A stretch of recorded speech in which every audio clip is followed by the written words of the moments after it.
Everybody, this is your educator Shubham Pathak और आज हम कर रहे हैं print culture and the modern world को 25 मिनट के अंदर रिवाइज। तो वीडियो को लाइक करना मत भूलना और चैनल को भी सब्सक्राइब कर लेना। देखो, आज आपकी जिंदगी में प्रिंट के बिना अपनी लाइफ इमेजिन करना इतना मुश्किल है क्योंकि स्कूल की किताबों से लेके मूवी की पोस्टर सब प्रिंटेड होते हैं। लेकिन ये प्रिंटिंग की शुरुआत हुई थी एशियन कंट्रीज से, यानी कि China, Japan and Korea. China से शुरुआत करते हैं। जब प्रिंटिंग दुनिया में शुरू हुई थी तो वो आज की इलेक्ट्रिकल प्रिंटिंग प्रेसेस से नहीं होती थी, बल्कि हाथ से की जाती थी। हाथ से लकड़ी के टुकड़े काटे जाते थे, फिर उन टुकड़ों पे अल्फाबेट्स कार्व किए जाते थे और उन अल्फाबेट्स वाले टुकड़ों के अगेंस्ट जब पेपर को रब किया जाता था तब मिलता था उसका एक प्रिंट। इसी को बोलते थे वुड ब्लॉक प्रिंटिंग। और चाइना में वुड ब्लॉक प्रिंटिंग से जो ट्रेडिशनल किताबें जो शुरुआत में बनती थी उन्हें बोला जाता था गॉर्डियन बुक, जो फोल्डेड पेपर की होती थी और एक साइड से स्टिच होती थी। इनफैक्ट उस जमाने का पेपर भी आज के पेपर से बहुत ही डिफरेंट होता था, बहुत पतला होता था और पोरस होता था। पोरस होता था तो उसके पीछे भी उसकी छपाई हो जाती थी जो भी आप लिखते थे।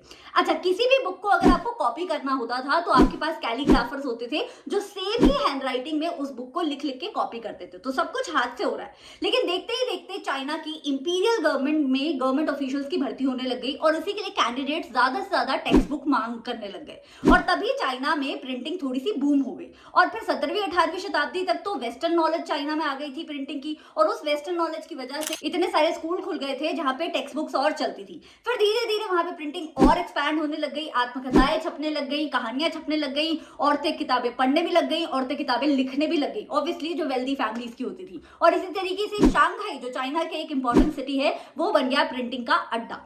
अब चाइना से बुद्धिस्ट मिशनरीज अपने रिलीजन के प्रचार प्रसार के लिए कई जगह जाया करते थे। ऐसी एक जगह थी जापान। जापान में जब बुद्धिस्ट मिशनरीज चाइना से गए तो साथ में चाइना में हो रही वुड ब्लॉक प्रिंटिंग की अपने साथ नॉलेज भी ले गए। और इसी तरीके से जापान को मिली अपनी पहली हैंड किताब जो वुड ब्लॉक से बनी थी, ऑफकोर्स, जिसका नाम था डायमंड सूत्रा। 1 मार्क का बोर्ड एग्जाम का क्वेश्चन है। एनीवे, जापान में भी प्रिंटिंग ने अपना कमाल दिखाया। बहुत सारी चीजें प्रिंटिंग होने लग गई। वहां की टी पार्टीज, वहां की औरतों की जिंदगी, आदमियों की जिंदगी, किताबें, औरतें भी वहां पे पढ़ रही थी। और वहां की जो सिटी है ना, जिसे आज टोक्यो बोला जाता है, उस जमाने में उसे एडो बोला जाता था और एडो वहां पे बन गया था प्रिंटिंग का हब।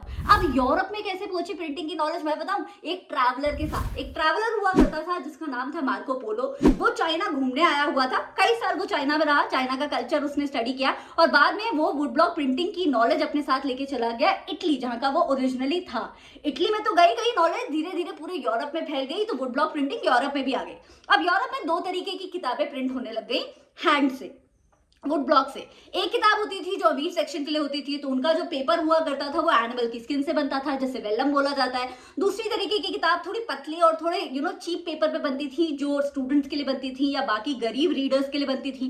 लेकिन उस जमाने में यूरोप में लिटरेसी इतनी बहुत ज्यादा थी नहीं, 20-30% लोग हुआ करते थे जिन्हें पढ़ना लिखना आता था। लेकिन फिर भी वो 20-30% लोग इतनी ज्यादा किताबों की डिमांड करने लग गए कि बुक शॉप्स खुलने लग गई, बुक फेयर्स लगने लग गए। इनफैक्ट पहले क्या होता था कि बहुत अमीर लोग जो होते थे, जो नोबिलिटी को बिलोंग करते थे, वो अपने घर में स्क्राइब्स रखा करते थे। जो उन्हें किताबें चाहिए होती थी वो उन स्क्राइब से लिखवा दिया करते थे। अब बुक शॉप्स के ओनर भी स्क्राइब्स को अपने यहाँ रखने लग गए और स्क्राइब से कह के नई नई किताबें छपवाने लग गए। लेकिन जैसे जैसे रीडरशिप ग्रो कर रही थी यूरोप में, एक प्रॉब्लम लोगों को समझ आ रही थी कि डिमांड किताबों की ज्यादा है लेकिन सप्लाई किताबों की ज्यादा हो नहीं पा रही है, क्योंकि हाथ से किताबें लिखना बहुत लेबोरियस वर्क है, बहुत टाइम लग जाता है, बहुत ज्यादा कॉपीज आप उसकी नहीं बना सकते हो। तो लोगों को एक नई टेक्नोलॉजी चाहिए थी और यही नई टेक्नोलॉजी आई लोगों के पास गुटेनबर्ग के साथ। तो गुटेनबर्ग कौन थे? एक्चुअली 15वीं शताब्दी में जर्मनी के इस आदमी ने प्रिंटिंग का रेवोल्यूशन ला दिया। कैसे? एक मैकेनिकल प्रिंटिंग प्रेस बना के। गुटेनबर्ग एक्चुअली एक मर्चेंट के बेटे थे जो पैदा हुए थे और पले बड़े थे एक एग्रीकल्चर एस्टेट में। उन्होंने बचपन से ही वाइन और ऑलिव प्रेसेस देखी थी, तो उनके पास वाइन और ऑलिव प्रेसेस की मैकेनिकल नॉलेज थी। इसके साथ साथ उन्होंने अपने यूथ में सुनार का काम भी सीख लिया था। उन्हें पता था कि अगर ज्वेलरी बनानी है तो उसके सांचे कैसे बनाने हैं और उसमें मेटल पोर करके कोई भी चीज कैसे बनानी है। उन्होंने इस दोनों नॉलेज को कंबाइन करके एक मैकेनिकल गुटेनबर्ग प्रिंटिंग प्रेस को डेवलप किया और 1448 आते आते उसे और रिफाइन भी कर दिया और फिर छापी उन्होंने पहली किताब जो मैकेनिकल प्रिंटिंग प्रेस से छपी थी। और पता है वो पहली किताब क्या थी? बाइबल। देखते ही देखते उन्होंने इसकी 180 कॉपीज बना दी, यानी कि 180। लेकिन इसका मतलब ये नहीं है कि मैकेनिकल प्रिंटिंग के आते ही दुनिया से हैंड ब्लॉक प्रिंटिंग एकदम से खत्म हो गई थी। एक्चुअली 15वीं और 16वीं शताब्दी तक मैकेनिकल प्रिंटिंग प्रेसेस से भी जो किताबें बनती थी वो हाथ से बनी हुई किताबों को मिमिक करती थी, यानी कि उन प्रिंटेड किताबों में भी जगह छोड़ी जाती थी जहां पे बॉर्डर्स बॉर्डर्स हाथ से बनाए जाते थे। जो अमीर लोग किताबें खरीदते थे वो बॉर्डर्स कभी कभी कस्टमाइज भी करा लिए जाते थे। मैकेनिकल प्रिंटिंग प्रेसेस से बनी हुई किताबों के भी जो लेटर्स होते थे वो हाथ से लिखे गए कैलीग्राफी वाले लेटर्स जैसे ही दिखते थे। तो दुनिया एकदम से मैकेनिकल प्रिंटिंग प्रेसेस पे नहीं आ गई थी, लेकिन इस प्रिंटिंग प्रेस के साथ जल्दी जल्दी छपाई करना बहुत आसान हो गया था और इसीलिए दुनिया में आने वाला था प्रिंट का रेवोल्यूशन। तो चलिए प्रिंट रेवोल्यूशन के बारे में जानते हैं। तो सबसे पहला पॉइंट है कि एक नई रीडिंग पब्लिक आ गई थी। देखो अब जो है किताबों को छापना बहुत आसान हो गया था क्योंकि किताबें जल्दी भी छप जाती थी, कम हार्डवर्क लगता था और इसीलिए किताबें थोड़ी सस्ती भी मिलने लग गई थी मार्केट में। इनफैक्ट यूरोप की दुकानों पे किताबें ही किताबें देखने को मिलती थी। हाँ माना उस जमाने में यूरोप की लिटरेसी सिर्फ 10-20% थी, तो बहुत ज्यादा लोग नहीं थे पढ़ने वाले, लेकिन फिर भी इससे पहले तो बहुत ही कम लोग किताबें पढ़ा करते थे। सिर्फ अमीर से अमीर लोग ही किताबों को अफोर्ड किया पाते थे, तो अब जनरल पब्लिक भी किताबें पढ़ने लायक हो गई थी। इनफैक्ट इस रीडिंग पब्लिक के साथ साथ एक ओरल पब्लिक डेवलप हो गई थी जो किताबें पढ़ तो नहीं पाती थी लेकिन किताबें सुनती जरूर थी। इसीलिए बुक शॉप ओनर्स ने भी ऐसी किताबें छापना शुरू कर दिया था जो कहानियों के फॉर्म में हो, ताकि अगर कोई पढ़ भी नहीं पा रहा है और किसी से पढ़ते हुए सुन भी रहा है तो भी उसे मजा आए। ठीक है, तो ऐसी ही किताबों को लिटरेट लोग पढ़ पढ़ के बाकी लोगों को सुनाया करते थे और इसी तरीके से रीडिंग पब्लिक के साथ साथ एक ओरल पब्लिक भी यूरोप में पनप रही थी। और ये सारी किताबें पता है कहां कहां पढ़ी जाती थी? पार्टीज में, कैफेज में, टैवर्न्स में, etcetera etcetera. Point number 2, religion और प्रिंट के बीच की खिचड़ी। देखो कई लोगों का मानना ऐसा था कि प्रिंट की वजह से आप अच्छे आइडियाज भी फैला सकते हो और बुरे आइडियाज भी फैला सकते हो। रिलीजन के खिलाफ भी बोल सकते हो, रिलीजन के लिए भी बोल सकते हो, मोनार्की के खिलाफ भी बोल सकते हो, मोनार्की के लिए भी बोल सकते हो। और ऐसे ही कुछ कंजर्वेटिव लोगों को डर लग रहा था कि कहीं अगर प्रिंट की वजह से रिलीजन के अगेंस्ट वाली बातें लोगों तक पहुंच गई तो रिलीजियस बुक्स की जो अथॉरिटी है वो सोसाइटी में कहीं कम ना हो जाए। अब देखो प्रिंट तो फैल रहा था और ऐसे ही प्रिंट के फैलाव को यूज करके मार्टिन लूथर ने 16th सेंचुरी में प्रोटेस्टेंट रिफॉर्मेशन को जन्म दे दिया। कैसे? चलो बताती हूँ। देखो क्रिश्चियनिटी एक रिलीजन है जिसको फॉलो करने की अलग अलग स्ट्रीम्स है। कई लोग कैथोलिक्स होते हैं, कई लोग प्रोटेस्टेंट्स होते हैं, आजकल आपको मेथोडिस्ट क्रिश्चियंस भी देखने को मिलते हैं, लेकिन ये सब कुछ डेट बैक करता है मार्टिन लूथर की 1517 में छपी किताब 95 थीसिस के ऊपर। 95 थीसिस रोमन कैथोलिक चर्च की कुछ ऑर्थोडॉक्स प्रैक्टिसेस को क्रिटिसाइज करती थी। इस किताब की एक कॉपी मार्टिन लूथर ने चर्च ऑफ विटनबर्ग के डोर पे भी दे आई थी। ऑडेसिटी देखिए। और ये लोगों को इतनी पसंद आई थी कि जब मार्टिन लूथर ने अपना न्यू टेस्टामेंट का वर्जन लिखा तो वो वर्जन की कुछ ही हफ्तों के अंदर 5000 कॉपीज दुनिया में बिक गई। और इसीलिए मार्टिन लूथर प्रिंट को इतना पसंद करते थे कि वो प्रिंट को अल्टीमेट गिफ्ट बताया करते थे गॉड का। तो ऐसे सिर्फ मार्टिन लूथर नहीं थे, प्रोटेस्टेंट रिफॉर्मेशन में कई और लोग थे, जैसे कि इटली का एक मिलर था जिसका नाम था मिनूशियो, जो सिंपल सा मिलर था, लेकिन उसे भी रीडिंग का और लिटरेचर का इतना चस्का लगा कि उसने अपना वर्जन ऑफ गॉड, अपना वर्जन ऑफ बाइबल एंड अपना वर्जन ऑफ क्रिएशन पे एक किताब छाप दी। वो किताब भी देखते ही देखते बहुत फेमस होने लगी। रोमन ऑर्थोडॉक्स चर्च को ये चीजें बिल्कुल पसंद नहीं आई। उन्होंने मिनूशियो को हेरेटिकल आइडियाज फैलाने के जुर्म में एग्जीक्यूट करवा दिया। हेरेटिकल आइडियाज होते हैं रिलीजन के अगेंस्ट जाने वाले ideas. Index of prohibited books भी बनाया रोमन कैथोलिक लोगों के लिए ताकि वो ऐसी किताबों से दूर रह सके। एनीवे रीडिंग मेनिया फैल रहा था, रिलीजन और प्रिंट की खिचड़ी भी बन रही थी। और अब चलते हैं आगे और डिस्कस करते हैं और क्या क्या हुआ। देखो देखते ही देखते 17वीं 18वीं शताब्दी में यूरोप की लिटरेसी रेट बहुत ऊपर जा रहा था, क्योंकि क्रिश्चियनिटी के अंदर जितने भी सब ग्रुप्स थे वो सब ग्रुप्स अपने अपने स्कूल्स खोल रहे थे यूरोप के बहुत छोटे से छोटे गांव में। तो फार्मर से लेके पेजेंट्स तक सब में अब लिटरेसी आ रही थी। इनफैक्ट एक टाइम ऐसा था जब यूरोप के कई पार्ट्स में लोग 60 से 80% लोग लिटरेट हो गए थे। एनीवे तो धीरे धीरे रीडिंग पब्लिक वाइडन होती जा रही थी और धीरे धीरे प्रिंटिंग भी वाइडन होती जा रही थी। अब किताबें ऐसी छप रही थी जो लोगों को पसंद आए। छोटी किताबें छप रही थी, बड़ी किताबें छप रही थी, मोटी किताबें छप रही थी, पतली किताबें छप रही थी, न्यूज़पेपर छप रहे थे, मैगजीन छप रही थी, पेनी चैप बुक्स छप रही थी। ऐसी किताबें छप रही थी जो एक पेनी में मिल जाती थी, जो गरीब से गरीब इंसान भी पढ़ सकता है। इंग्लैंड में इन्हीं किताबों को पेनी चैप बुक्स बोला जाता था, जो चैपमैन कैरी किया करते थे, तो ये एक पेनी में मिल जाती थी। ऐसी ही किताबें जब फ्रांस में बिकनी शुरू हुई तो उन्हें बिब्लियोथेक ब्लू बोला जाता था, क्योंकि इनका जो कवर होता था वो ब्लू होता था। इनके पेपर बहुत ही पतले और बहुत ही चीप होते थे ताकि गरीब से गरीब इंसान भी इसे अफोर्ड करके पढ़ ले। अब औरतें भी पढ़ रही थी, बच्चे भी पढ़ रहे थे। इनफैक्ट अवेयरनेस भी क्रिएट हो रही थी बुक्स के थ्रू। आप अपने घर बैठे जान सकते थे कि बाकी दुनिया के कॉन्टिनेंट्स में क्या हो रहा है, क्योंकि न्यूज़पेपर पब्लिश होना और लोगों के घरों तक पहुंचना बहुत ही आसान बात हो गई थी। इनफैक्ट जो उस जमाने के साइंटिस्ट हुआ करते थे वो जो भी रिसर्चेस करते थे, जो भी रिसर्च पेपर्स होते थे, वो भी जनरल पब्लिक तक पहुंचते थे और एल्मेनेक्स छपा करते थे और एस्ट्रोलॉजी के ऊपर चीजें छपती थी। तो अब रीडिंग बहुत ज्यादा वाइडन हो गई थी और इसी की वजह से कुछ लोग मोनार्की के अगेंस्ट भी लिखने लग गए थे। इसी पे टिप्पणी की थी उस जमाने के एक नॉवेलिस्ट नॉवेलिस्ट ने जिसका नाम था मर्सियर।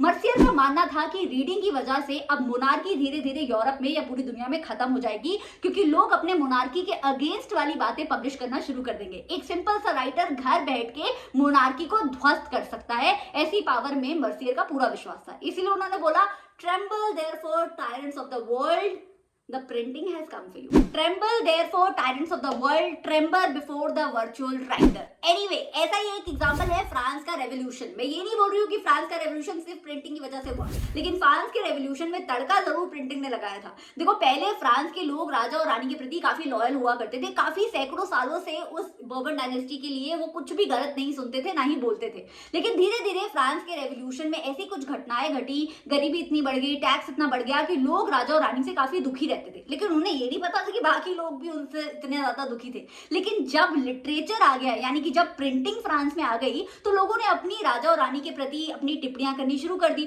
वो टिप्पणी वाली इंटरप्रिटेशन, वो टिप्पणी वाली बातें लोगों तक पहुंचने लग गई। तो लोगों को समझ आया कि यार सिर्फ वो अकेले दुखी नहीं है, बाकी लोग भी दुखी हैं। इनफैक्ट जो उस जमाने के फ्रेंच फिलोसफर्स हुआ करते थे, जैसे कि रूसो, जैसे कि मोंटेस्क्यू, जैसे कि थॉमस होब्स, उन सब की बातें भी लोगों तक पहुंचने लग गई। और फिर लोगों को समझ में आया कि यार हमें अपना पर्सपेक्टिव डेवलप करना चाहिए। ये क्या बात है कि हमें कई सालों से बोला जा रहा है कि राजा और रानी को तो भगवान मानना है, तो हम भगवान मान रहे हैं, वो अच्छे हैं तो भगवान मानेंगे, वो अच्छे नहीं है तो भगवान नहीं मानेंगे। और यहीं से शुरू हुआ फ्रांस का रेवोल्यूशन, क्योंकि लोगों के आइडियाज एक दूसरे तक पहुंचे। और लोग, ऐसा नहीं है कि प्रिंटिंग सिर्फ राजा के अगेंस्ट होती थी, राजा अपने लिए भी प्रिंटिंग करवाया करता था, चर्च के फेवर में भी प्रिंटिंग कराया करता था। लेकिन लोगों ने वही पर्सपेक्टिव डेवलप किया प्रिंटिंग के थ्रू जो वो डेवलप करना चाहते थे, और इवेंचुअली फ्रांस का रेवोल्यूशन।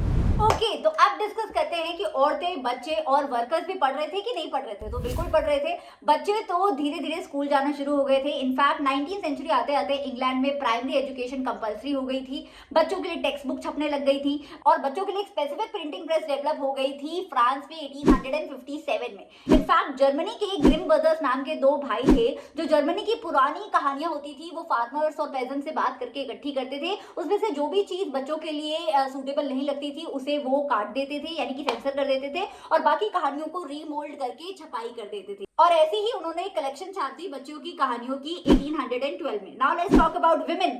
19वीं सेंचुरी आते आते विमेन जो है एक इंपॉर्टेंट रीडर कैटेगरी में भी आ गई थी और इंपॉर्टेंट राइटर कैटेगरी में भी आ गई थी। Jane Austen, Bronte sister, George Eliot जैसी बहुत ही वंडरफुल विमेन राइटर्स हमें 18-19 सेंचुरी की देखने को मिलती हैं, जिन्होंने ऐसे विमेन कैरेक्टर्स अपनी नॉवेल्स में लिखे हैं जिनके पास विल होती थी, स्ट्रेंथ होती थी और डिटर्मिनेशन होती थी। और इनफैक्ट औरतें उस जमाने में इतनी किताबों को पसंद करने लग गई थी कि औरतों के लिए मैगजीन छपने लग गई थी। ऐसी ही मैगजीन थी पेनी मैगजीन, जो सस्ते में मिल जाती थी, जिसमें औरतों के लिए अच्छी अच्छी बेकिंग रेसिपीज होती थी, उन्हें घर को कैसे साफ रखना है, पेरेंटिंग अच्छे से कैसे करनी है, ये सारे आइडियाज भी होते थे। अभी सुनने में कंजर्वेटिव लगता है, पर उस जमाने के हिसाब से काफी रेलिवेंट माना जाता था उसे। अब चलो वर्कर्स पे आते हैं। तो 17वीं शताब्दी आते आते यूरोप में लेंडिंग लाइब्रेरीज शुरू हो गई थी, जहां पे व्हाइट कॉलर वर्कर जाके किसी भी किताब को किराए पे ले सकते थे और फिर पढ़ के वापस कर सकते थे। तो यहाँ से भी बहुत ज्यादा लिटरेसी चालू हुई। वर्कर्स धीरे धीरे अपने ऊपर किताबें लिखने लग गए थे, अपनी ऑटोबायोग्राफीज लिखने लग गए थे, पॉलिटिक्स के ऊपर लिखने लग गए थे, सेल्फ इंप्रूवमेंट की किताबें लिखने लग गए थे, पढ़ भी रहे थे और लिख भी रहे थे। तो प्रिंटिंग एक तरीके से हर सेक्शन, हर कम्युनिटी के लिए अब बहुत तरीके से डाइवर्सिफाई हो गई थी, और अब प्रिंटिंग में नई नई टेक्नोलॉजिकल इन्वेंशंस भी आ रही थी। चलो उनके बारे में बात करते हैं। तो 18वीं शताब्दी में मेटल की प्रिंटिंग प्रेस आके चालू होनी शुरू हो गई थी। 19वीं सेंचुरी में न्यूयॉर्क का एक व्यक्ति था रिचर्ड एम हो, जिन्होंने पहली सिलेंड्रिकल प्रेस बना दी थी।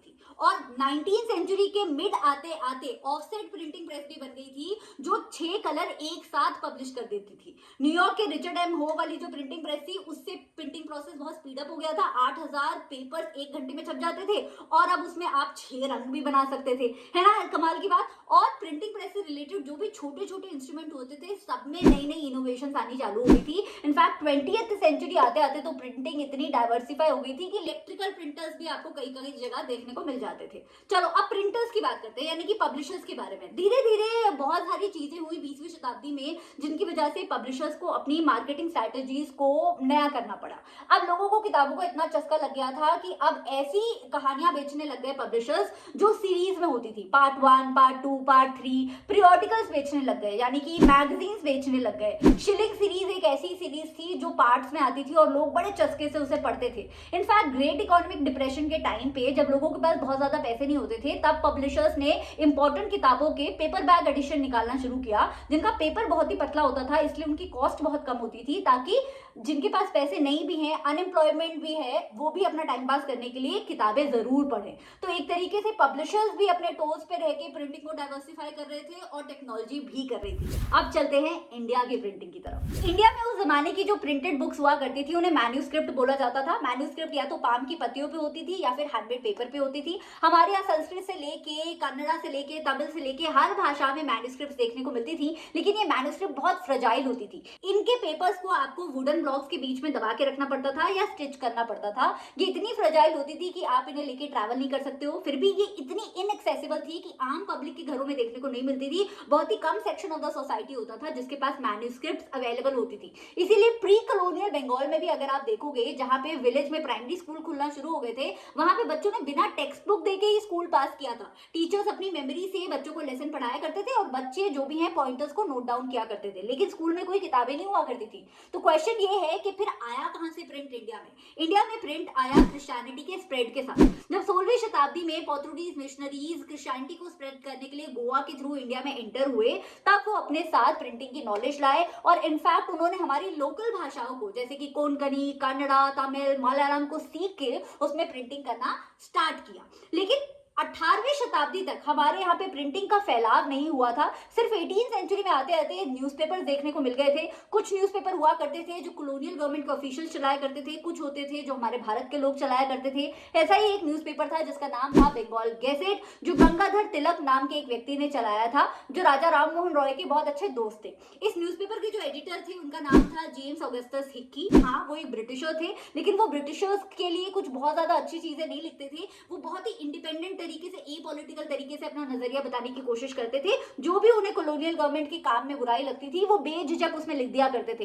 इनफैक्ट कॉलोनियल गवर्नमेंट के ऑफिशियल्स की लाइफ की गॉसिप भी वो लिख दिया करते थे। इसलिए कॉलोनियल गवर्नमेंट को ना तो बंगाल गैजेट पसंद था, ना हिक्की पसंद थे, और कॉलोनियल गवर्नमेंट उन्हीं के अगेंस्ट जाने के लिए अपने न्यूज़पेपर, अपने पीरियोडिकल्स लगाना शुरू हो गई थी। एनीवे, जैसे ही प्रिंट और रिलीजन की खिचड़ी यूरोप में पकी थी, वैसे ही कुछ इंडिया में भी पकनी शुरू हो गई थी। 19वीं शताब्दी आते आते प्रिंटिंग इतनी डाइवर्सिफाई हो गई इंडिया में कि चाहे इस्लाम हो, चाहे हिंदुइज्म हो, प्रिंट की वजह से लोगों में डिबेट्स और डिस्कशन चालू हो गया था। कुछ लोग थे जिन्हें ऑर्थोडॉक्स रिलीजन, चाहे वो कोई भी रिलीजन क्यों ना रहा हो, उसकी ऑर्थोडॉक्स प्रैक्टिसेस के खिलाफ लिखना होता था। कुछ लोग होते थे जो रिलीजन को सपोर्ट करते हुए लिखते थे, जैसे कि हिंदू रिलीजन में कुछ लोग मूर्ति प्रथा के अगेंस्ट लिखते थे या फिर सती प्रथा के अगेंस्ट लिखते थे। ऐसे ही राजा राम मोहन रॉय ने संवाद कॉमेडी नाम का अपना न्यूज़पेपर चालू किया था, जिसमें वो ऑर्थोडॉक्स हिंदू प्रैक्टिसेस को क्रिटिसाइज किया करते थे। लेकिन उसी का देखा देखी कुछ लोग होते थे जो सपोर्ट में लिखा करते थे। फॉर एग्जाम्पल, हिंदू ऑर्थोडॉक्सी ने बात कॉमेडी के रिस्पॉन्स में अपना न्यूज़पेपर चला दिया था जिसका नाम था समाचार पत्रिका।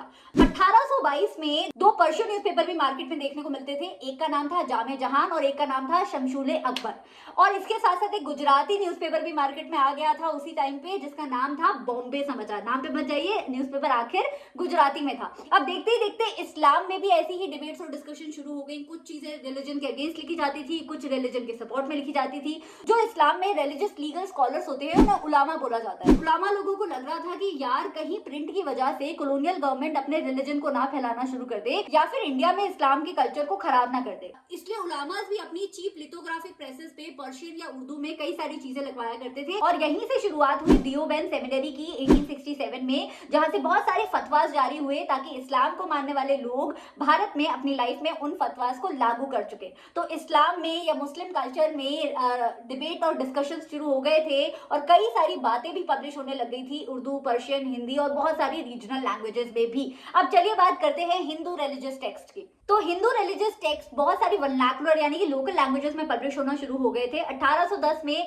16th सेंचुरी का जो हिंदूज का टेक्स्ट है, रामचरितमानस हम बोलते हैं, वो पब्लिश हो गई थी कैलकाटा के अंदर। और 1880 के दशक में नवल किशोर प्रेस लखनऊ में चालू हो गई थी और श्री वेंकटेश्वर प्रेस बॉम्बे में चालू हो गई थी, जो रिलीजियस स्क्रिप्चर्स और टेक्स्ट की बहुत सारे वर्जन मार्केट में अवेलेबल कराया करती थी। ऐसी ही एक और पब्लिशिंग हाउस था जो मेरे शहर से बिलोंग करता है, गीता प्रेस, वो भी मैं आपको बताना चाहती हूँ। तो इसका मतलब ये नहीं है कि प्रिंट की वजह वजह से रिलीजन में सिर्फ जो है डिबेट्स और डिस्कशन हुई और लोगों ने लड़ाई झगड़ा करना शुरू कर दिया।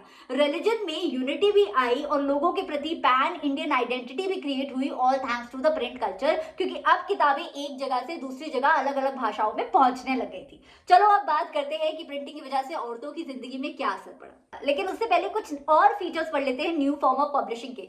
तो रीडिंग का चस्का ऐसे इंडियंस को लगा कि हमने भी प्रिंटिंग को बहुत डाइवर्सिफाई कर दिया अपने भारत के अंदर। हम प्रिंटिंग को विजुअल फॉर्म में भी देखने लग गए थे, छोटी छोटी कहानियां छप रही थी, बड़ी बड़ी नॉवेल्स छप रही थी, गीत छप रहे थे। इनफैक्ट उसी जमाने में मूवीज भी आना शुरू हो गई थी। लोगों के लिए एक एक पेज के आर्टिकल्स भी मार्केट में देखने को मिल रहे थे, न्यूज़पेपर थी, मैगजीन्स थी, ये सब कुछ था। इसके साथ साथ राजा रवि वर्मा जो बहुत बड़े पेंटर थे उस जमाने के, उनकी पेंटिंग्स के चीप प्रिंट्स भी मार्केट में देखने को मिल गए थे। अब भाई राजा रवि वर्मा की पेंटिंग तो सब लोग अफोर्ड नहीं कर सकते थे, लेकिन उनका जो चीप प्रिंट है वो सबके घर में कैलेंडर्स की तरह या पोस्टर की तरह जरूर देखा जाता था। तो प्रिंट की वजह से इंडिया को एक नया रूप देखने को मिल रहा था भारत का, जहां कश्मीर का कल्चर कन्याकुमारी तक और बंबई का कल्चर असम तक भी फैल रहा था। इनफैक्ट प्रिंट की ही वजह से नेशनलिज्म मूवमेंट में भी काफी तड़का लगा। प्रिंट में कार्टून और कैरिकेचर्स बनना शुरू हो गए थे 19वीं 20वीं शताब्दी में, और कई लोग कैरिकेचर्स को यूज करके राजा महाराजा को क्रिटिसाइज किया करते थे, कई लोग ब्रिटिश गवर्नमेंट को क्रिटिसाइज किया करते थे, और भारत माता के पोस्टर्स भी घर घर में पहुंचे प्रिंट की वजह से। चलो अब बात करते हैं औरतों और प्रिंट की। तो विमेन कैरेक्टर्स के बारे में कई सारे नॉवलिस्ट और राइटर्स ने 18-19 सेंचुरी में लिखना शुरू कर दिया था। जैसे कि आप टैगोर की बहुत सारी किताबें पढ़ेंगे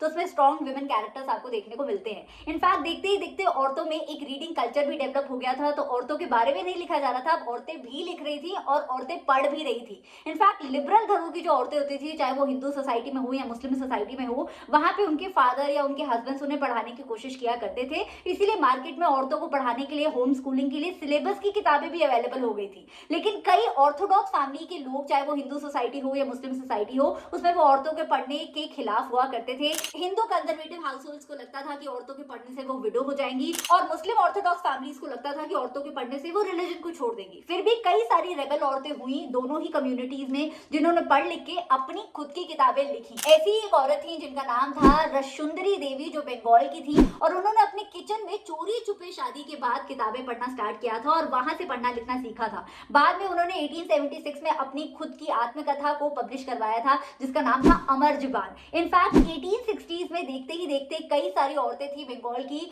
जो उस जमाने की ऊंचे घरों की बंगाल की औरतों की लाइफ में क्या मिजरी हुआ करती थी, क्या अकेलापन हुआ करता था, उसके ऊपर लिखती थी। ऐसी एक औरत थी कैलाश बशिनी देवी, जो बंगाल को बिलोंग करती थी, और 1880 के दशक में ताराभाई शिंदे और पंडिता रमाबाई ने महाराष्ट्र के अंदर अपर क्लास वुमेन के घर में उनके खिलाफ क्या क्या गलत होता था उसके बारे में लिखा, स्पेशली विडोज के ऊपर क्या क्या गलत होता था। तो विमेन अब पढ़ भी रही थी और लिख भी रही थी, और इसी तरीके से प्रिंट हो रहा था डाइवर्सिफाई। इनफैक्ट प्रिंट हर एक लैंग्वेज में पहुंच गया था। एक्चुअली हिंदी में किताबें छपना बहुत लेट शुरू हुआ, तमिल में और उर्दू में किताबें पहले से छपना चालू हो गई थी, लेकिन जब एक बार सारी भाषाओं में किताबें छपना चालू हो गई तो 20वीं शताब्दी में हम देखते थे कि रिलीजन के ऊपर, पॉलिटिक्स के ऊपर, औरतों के ऊपर, बच्चों के ऊपर, कहानियों के ऊपर, सब चीजों में किताबें डाइवर्सिफाई होना शुरू हो गई थी। इनफैक्ट अगर हम स्पेसिफिकली विमेन की बात करें तो कुछ ऐसा टेक्स्ट भी हुआ करता था उस जमाने में जो औरतों को बताता था कि अच्छी औरत कैसे बनना है। इसी तरीके का एक टेक्स्ट था जो राम चड्डा ने पब्लिश किया था, जिसका नाम था स्त्री धर्म विचार, जिसमें एक गुड वाइफ या गुड मदर आपको कैसे बनना है इसके लिए पॉइंटर्स दिए होते थे। कुछ ऐसा ही एक टेक्स्ट खालसा ट्रैक्ट ने भी उस जमाने में बनाया था, और देखते ही देखते प्रिंट इतना फेमस हो गया इंडिया में, और वो जो बाटला वाला एरिया है ना, वो तो सिर्फ प्रिंटिंग के नाम ही हो गया, और आज भी आपको वहां पे बहुत सारी बुक शॉप्स और प्रिंटिंग प्रेसेस देखने को मिल जाएंगी। तो प्रिंट डाइवर्सिफाई हो रहा था। Now let's talk about workers and print. इससे पहले कि हम वर्कर्स एंड प्रिंट को डिस्कस करें, मैं आपको बता दूं उस जमाने के जो अमीर लोग हुआ करते थे, जमींदार फैमिलीज हुआ करती थी, वो अपना पैसा लगा के गाँव में लाइब्रेरीज बनाया करते थे, जहाँ पे गरीब लोग जिन्हें पढ़ना लिखना आता था वो जाके किताबें पढ़ते थे, और इसी तरीके से लैंडिंग लाइब्रेरीज का कॉन्सेप्ट गाँव में इंडिया में चल रहा था। धीरे धीरे करके इंडिया की सोसाइटी का जो सच था वो प्रिंटिंग के थ्रू लोगों के सामने आ रहा था। जैसे कि कास्ट के बारे में बात करें तो उस जमाने के बहुत सारे सोशल रिफॉर्मर्स थे, जैसे कि बी आर अम्बेडकर जी, पेरियार रामास्वामी जी, या फिर ज्योतिबा फूले जी, जिन्होंने कास्ट के ऊपर बहुत सारे आर्टिकल्स लिखे, बहुत सारी किताबें लिखी। ज्योतिबा फूले जी ने कास्ट के ऊपर एक बहुत ही ब्यूटीफुल सी किताब लिखी थी 19वीं सेंचुरी में, जिसका नाम है गुलामगिरी, और अम्बेडकर जी ने तो कितना काम किया है कास्ट के लिए वो हम सबको पता है। सभी लोग मिलके जो पुराने स्क्रिप्चर्स में दकियानुसी बातें लिखी थी, जो कास्ट के डिस्क्रिमिनेशन को प्रोपोगेट करती थी, उसके खिलाफ आवाज उठा रहे थे, और इनफैक्ट एक अच्छे और जस्टिफाइड फ्यूचर की कामना कर रहे थे। और वर्कर्स की बात करें तो उन्होंने भी कास्ट के इशू को पीछे नहीं छोड़ा। काशी बाबा ने छोटे और बड़े का सवाल लिखा, जो कि एक कानपुर के मिल वर्कर थे, और उस छोटे और बड़े के सवाल में कैसे कैसे क्लास और कास्ट दोनों इंटरलिंक्ड होती हैं, ये आपको पढ़ने को मिलेगा। ऐसे ही एक कानपुर के मिल वर्कर थे जिन्होंने अपना असली नाम तो यूज नहीं किया, लेकिन सुदर्शन चक्र जो उनका पेन नेम था उसके अंडर उन्होंने बहुत सारी पोएम्स को पब्लिश कराया है जिसका टाइटल था सच्ची कविताएं। तो ऐसे ही और बहुत सारे वर्कर्स थे। बैंगलोर के वर्कर्स ने लैंडिंग लाइब्रेरीज बनाना शुरू कर दिया था और बॉम्बे के वर्कर्स ने भी। तो कास्ट, क्लास, ये सारी चीजें अब डिस्कस होना शुरू हो गई थी। चलिए अब लास्ट टॉपिक की तरफ चलते हैं इस चैप्टर के, जिसका नाम है प्रिंट एंड सेंसरशिप। तो 18वीं शताब्दी तक भी इंडिया में प्रिंटिंग के खिलाफ बहुत ज्यादा स्ट्रिक्ट रूल्स एंड रेगुलेशन नहीं थे। इनफैक्ट जो कॉलोनियल गवर्नमेंट थी वो अगर स्ट्रिक्टनेस लगाती भी थी तो उन इंग्लिश लोगों पे लगाती थी जो इंडिया में रह के कॉलोनियल गवर्नमेंट के खिलाफ लिखा करते थे, जैसे कि जेम्स ऑगस्टस हिक्की। लेकिन इंडियन राइटर्स और पब्लिशर्स पे बहुत ज्यादा रोक नहीं लगती थी। 1820s में कुछ थोड़े से रूल्स एंड रेगुलेशन बनाए गए थे बंगाल में जो प्रिंटिंग को कर्ब करते थे, लेकिन 1835 में जब बहुत सारे वर्नाकुलर लैंग्वेज और हिंदी के प्रिंटर्स और पब्लिशर्स ने प्रेशर डाला, एडिटर्स ने प्रेशर डाला सरकार पे, तो कॉलोनियल गवर्नमेंट ने उन रूल्स को फिर से ईज आउट कर लिया। थैंक्स टू उस जमाने के गवर्नर जनरल जिनका नाम था बेंटिंक और थॉमस मोकले, जो कि एक बहुत ही लिबरल ख्याल वाले कॉलोनियल गवर्नमेंट के ऑफिशियल थे। बट एनीवे 1857 यानी 1857 का जो नेशनलिस्ट मूवमेंट हुआ था उसके बाद से हमारी इंडिया की प्रिंटिंग को कर्ब करने का, जैसे जिम्बाई उठा लिया था ईस्ट इंडिया कंपनी ने, वो नहीं चाहती थी कि ऐसा रेवोल्यूशन फिर से इंडिया में हो और कॉलोनियल गवर्नमेंट के साम्राज्य पे कोई भी आ जाए। इसलिए प्रिंटिंग पे बहुत कड़े लॉज बना दिए गए थे। जैसे ही ब्रिटेन की गवर्नमेंट ने आयरलैंड में आयरिश लॉज बनाए थे, वैसे ही देखा देखी हमारी इंडिया की प्रिंटिंग को कर्ब करने के लिए उन्होंने वर्नाकुलर प्रेस एक्ट बना दिया था, जो इंडिया की प्रिंटिंग पे बिल्कुल निगरानी रखता था। अगर कोई भी चीज कॉलोनियल गवर्नमेंट को सेडिशियस लगती थी, गवर्नमेंट के खिलाफ जाती हुई लगती थी, तो वो पहले वार्निंग देते थे और वार्निंग देने के बाद भी आप छपाई करोगे तो वो आपकी प्रिंटिंग प्रेस या तो उड़ा के लेके जाएंगे या प्रिंटिंग प्रेस को ही बंद करा देंगे। इनफैक्ट जब हमारी नेशनलिस्ट मूवमेंट इंडिया में काफी जोरों शोरों पे थी 20वीं शताब्दी में, तब जो भी प्रिंटिंग होती थी, जो भी आर्टिकल्स हमारे फ्रीडम फाइटर्स छापा करते थे, उन पे भी रोक लगाया जाती थी। 1907 में बहुत सारे पंजाब के रेवोल्यूशनरीज को कॉलोनियल गवर्नमेंट उठा के ले गई थी, जिसपे हमारे बहुत सारे रेवोल्यूशनरीज ने टिप्पणी की थी। ऐसे ही रेवोल्यूशनरी थे बाल गंगाधर तिलक, जिन्होंने अपने उस जमाने के न्यूज़पेपर केसरी में इसकी टिप्पणी की थी कि ये तो बहुत ही गलत किया है कॉलोनियल गवर्नमेंट ने। तो 1908 में बाल गंगाधर तिलक को भी डाल दिया था जेल में। तो नेशनलिस्ट मूवमेंट को कर्ब करने का, प्रिंटिंग को कर्ब करने का बहुत कुछ किया गया इंडिया में, लेकिन फिर भी हम आज आजाद है, and that's the beauty of it. So I hope you learn this chapter very well and this was a quick revision for you. If you like the explanation, don't forget to like the video and share it with your friends. I'll see you next time. Bye.